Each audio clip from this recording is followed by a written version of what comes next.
20 повредени од пожарот во Кочани ќе бидат на рехабилитација од 1 до 2 години.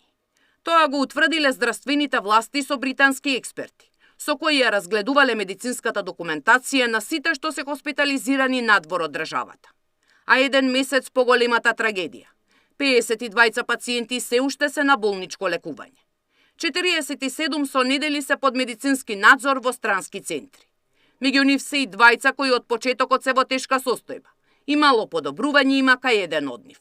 Некои ќе бидат задржани подолго, што за нас реално е добро, кај што има услови. Веќе во Литванија едниот пациент уште еден месец е најавено дека ќе ги задржат. Имаме и веќе од неколку држави кои што ни се нудат за долготрајна рехабилитација бесплатна за пациентите, меѓутоа ние ќе се обидеме преку владата да им осигураме барем и некој од семејството да престојува таму бесплатно и трошоци да им бидат криени.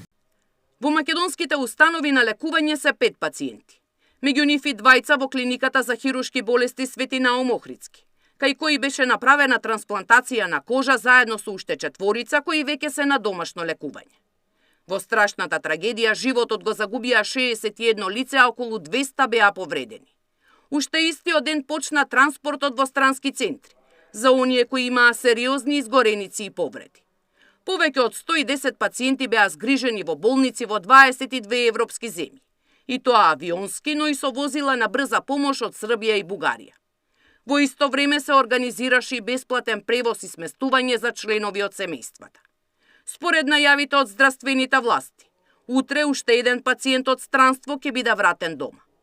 Сања Димитровска, Сител телевизија.